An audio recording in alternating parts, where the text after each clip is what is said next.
Hello and welcome to another podcast of The Odd Couple. This is Siddharth here. I'm Arjun. And I'm Dr. Sheesh. So today's topic, and we are ensuring that we are recording because we just lost some track earlier, is do you see dead people? I see dead people. No, I'm kidding. I don't. What about you, Arjun?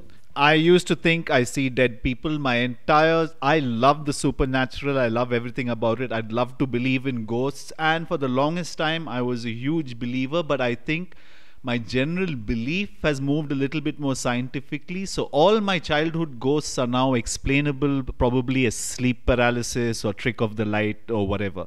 I'd love to believe. I get scared, but I don't believe. I'd like to call myself a skeptic. I've had experiences like Arjun has said, but I don't feel like science can prove any one of them yet.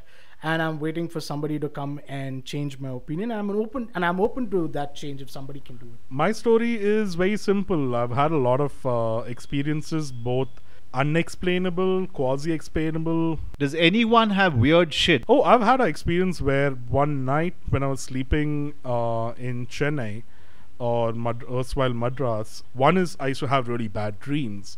And second, I used to have a lot of these experiences, which is very classy, horror movie inspired kind of experiences, which I kind of don't focus on. But yes, like sleep paralysis that you mentioned, like somebody choking me or sitting on my chest, unable to breathe, or since I had a very soft bed, I used to feel that somebody was actually sitting at the edge of my bed. It was extremely scary because you just don't want to, even if you can move, you will not want to move because you just want that particular instant to get over. This was further magnified by the fact that the place where I used to stay in Chennai, that is a place called Besant Nagar, for the longest time was actually a burial ground. So when they were excavating to build flats and everything, they used to find a lot of bones and other things. This is how the urban legend goes. So there's a lot of weird juju out there. Yeah, I think before we go, let me just explain to the audience about this common entity which you talked about, which is the entity which tends to sit on your chest, doesn't allow you to breathe, kind of paralyzes you. This is the most common entity which is described all across the globe, from the east to the west. Most people didn't know much about it during the early century, but like what Arjun had mentioned, we've come to the realization of what that is, and that is called now, which is described as sleep paralysis. What is sleep paralysis? When we sleep, we go in through different phases of the sleep cycle. The part where we dream is known as the REM stage, the rapid eye movement stage, where we dream out. So our body's defense mechanism for that is that it tends to paralyze our body so that we don't injure ourselves while we act out these dreams. Most people will feel like they can't move their hand, they can't move their leg, and they snap out of that dream. The brain comes out of the dream, but the body doesn't come out of it. They're still languishing in that paralysis and trying to figure it out.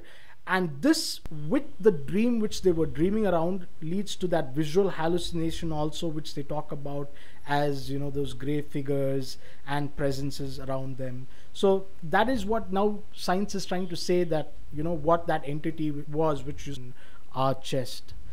But one of my earliest episode I had with this, or which kind of thing, I always felt like there was always a presence which tells me that of things which happen, probably in the future something is going to happen. And I remember when I was riding back home, I was gonna try and overtake a car in front of me, and something said no, slow down. And I slowed down, and a truck from behind came and just smashed into that car. So it kind of overtook me on my left and hit into that car. Yeah, if I was there, I was going to be hit by the truck. So that was my first thing with, something saying no, don't. And my point for that, when I think back to be reasonable or scientific, is that I always feel whenever I have this type of thing is when I have been, my senses have been heightened, or, I've been put into that sense of fear, or that spooked feeling which you get. Hyper awareness. Good word. I feel that is the cause for that, but I don't know. Dr. Sheesh, by the way, I had another question for you. Was you were talking about sleep paralysis, you were talking about how the scientific explanation is about the rapid eye movement and how it paralyzes your body so that you don't act out your dreams. But usually this happens when you're sound asleep around, let's say, 3 a.m., 4 a.m., around that time. And I'm pretty sure that you would have experienced or you would have witnessed countless number of times during your career as a doctor. How do you explain that so many people actually die? I'm not saying so many people empirically is proven to pass away during that particular period of time, but it's uncanny how things go south during those times. Yeah, funny you should mention that, Sid, because I don't sit here trying to say that I know everything or I'm speaking for the masses or whatever, but I'm talking from my experience. Sure.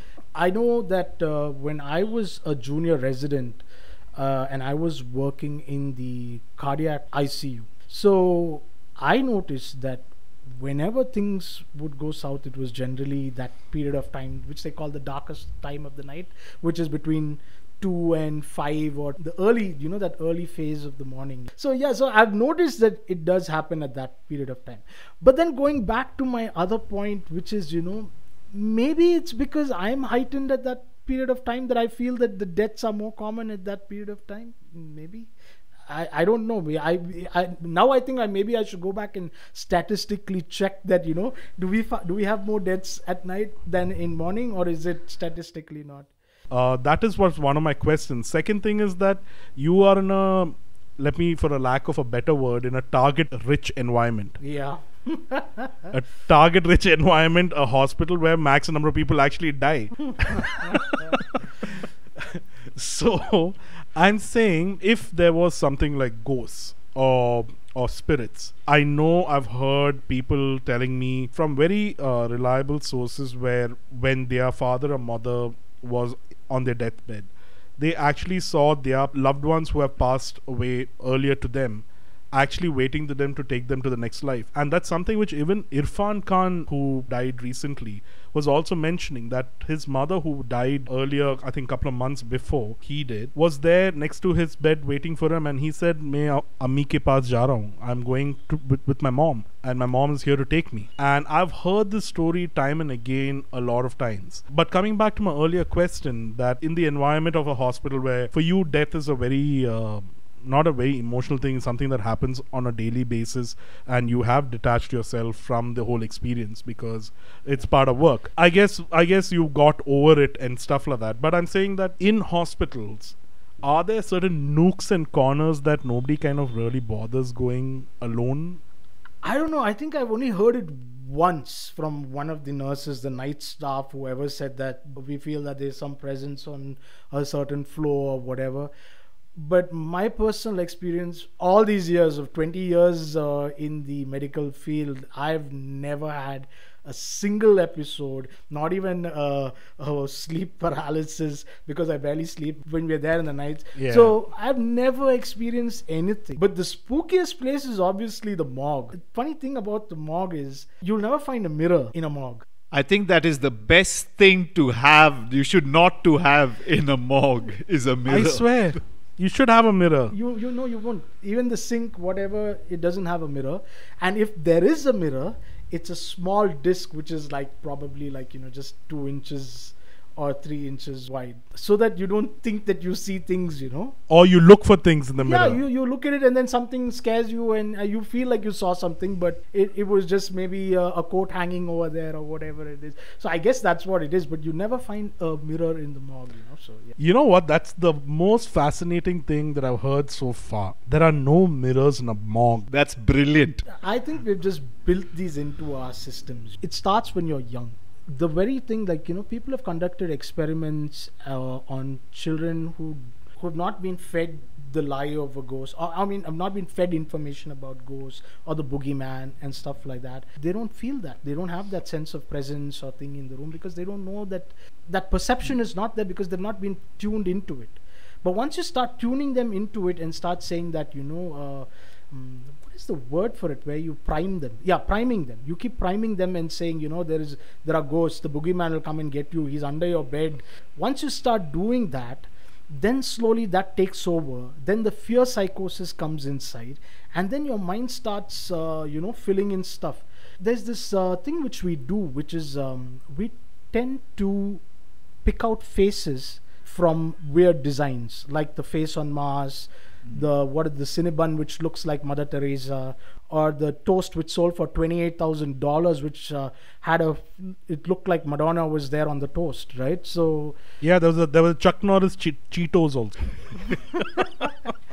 so we tend to do that. That's inbuilt within us. It's some type of fail-safe system within us to identify this type of thing. My point is just this: that what if we are in a situation where our senses are really heightened, we're spooked out, it's dark, I can't see, it's cold, whatever, and now my brain needs to try and figure out what this is, and it's easier for my brain to now put a face to it or an image to it and say, oh, this, Familiar association. yeah, associate it to something familiar, and so then now we start perceiving it as something else.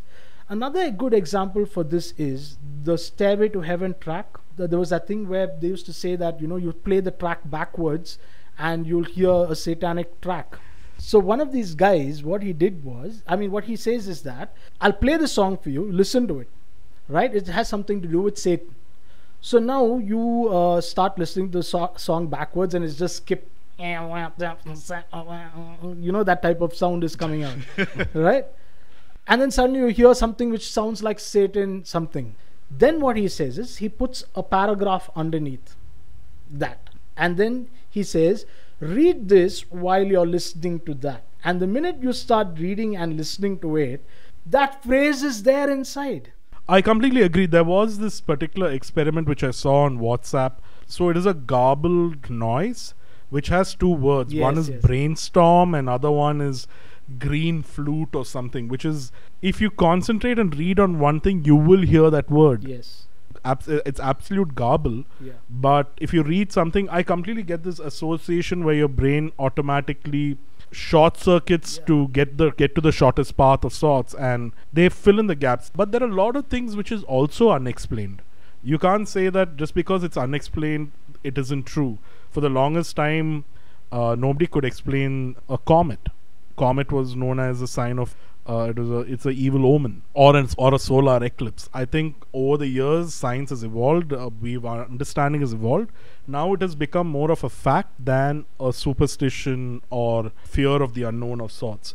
And I guess even that's how religion also started, where everything was paganism initially, where we worship things that we feared. The unexplained. Then slowly we started figuring out, because if you walk down into a forest and you hear really weird sounds like the creaking and stuff, if you don't know the sounds of the forest, you wouldn't know the trees are actually creaking. It's not that it's anything otherwise. But there are still certain things which science has probably not able to explain as of today, but it probably will in probably 200 years or 1,000 years time. But stuff like telekinesis, telepathy, extrasensory perception, these things have always fascinated me. There was a guy in Japan. He used to have the claim that he had telekinesis, where you move stuff without touching it. So what he'd do is he'd have a book, and he'd go to the book, and then he'd just do this with his hand. He'd push forward with his hand and the page would flip. Or he'd have a pencil and the pencil would roll on its side. For the longest time he had people fooled, until one of the gentlemen, a white man who tries to debunk this stuff. It must have been James Randi, must be the big guy with the long white beard. Yes, correct. Yeah. James Randi. Okay, yeah, he's my favorite Mythbusters. He's amazing. For the longest time he had a James Randi prize, which was $1 million or $10 million. Yes, correct. Yes. Where he said, listen, if you give me hardcore proof that the paranormal exists, you can take the money.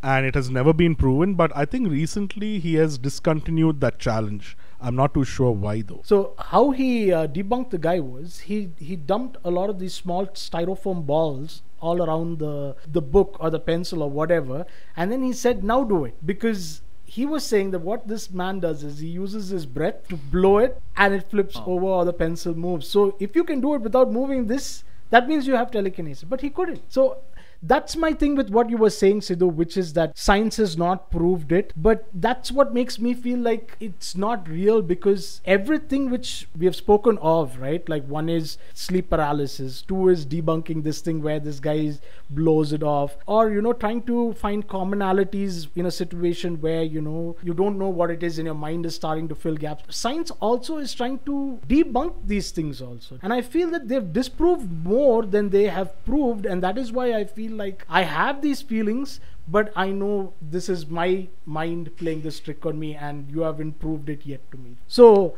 that can be extended into the fact that now, when you talk to some people who believe in ghosts or the paranormal, they'll always give you this argument of we are a world with multiple dimensions. Based on string theory, we live in a world where there are 11 dimensions.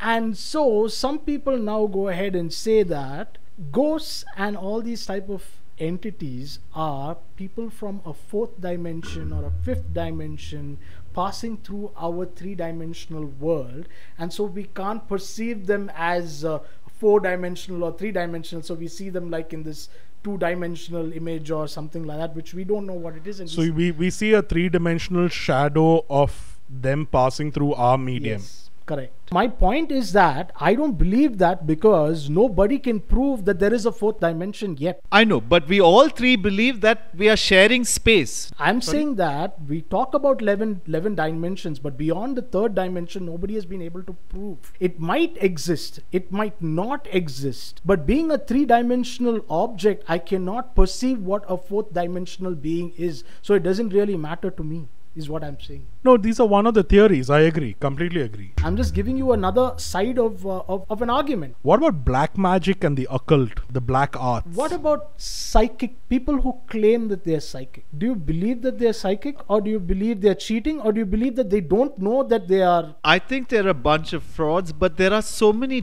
I don't understand. Okay, I'm asking you guys, but we all know, okay, mentalism and how it works, kind of, but obviously we are not all mentalists. But how do you explain that there have been, like, over the last decades or so many law enforcement agencies have actually used people like this to locate kidnapped victims and locate bodies to a certain degree of success? See, when things are not explained, you have the maximum number of gullible people who fall for charlatans who take advantage of it. It's a very simple cycle, and there are a lot of such examples of these crystal ball readers or tarot card readers, astrologers, palmists. I'm not saying that all palmists and all astrologers are wrong. I'm not saying it is a pseudoscience. It is something which you need a level of mastery for it to make sense. When you reach that kind of level, you can't explain to a common folk. There's another story which you told me about how you felt like you saw your dad after he had passed away. Oh yeah, that was another paranormal experience which I'm definitely yeah. So what happened was, one night I was, again, it was around this crazy time of 2 a.m. types, and I was having a smoke in the veranda or the balcony in my house in Chennai, and it's like pitch dark. I've switched off all the lights.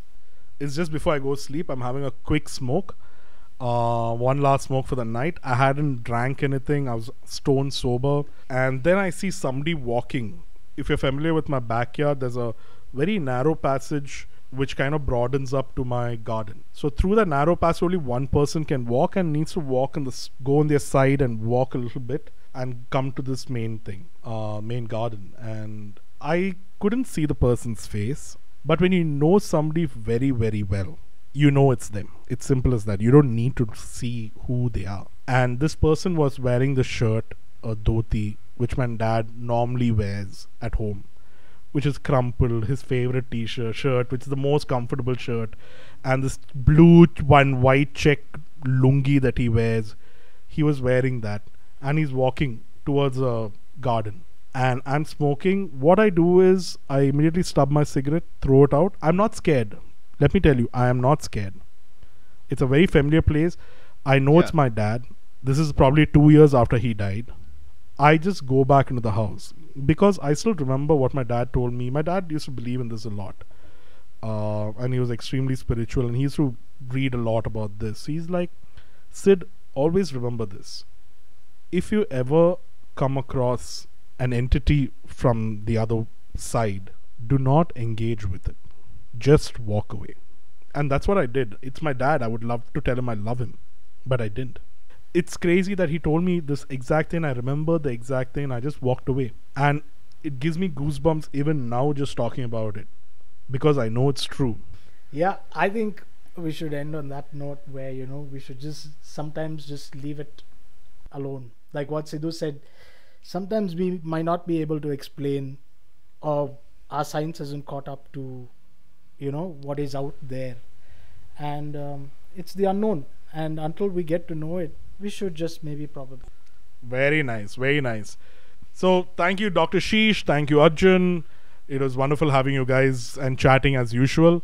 Thank you all for tuning in to The Odd Couple, where we discussed about the paranormal. We would love to hear all the weird experiences that you had, which kind of borders or is paranormal. Do drop in your comments on our social media handles, which will be there in the show notes. So keep safe and don't look behind you. Be scared. Be very scared.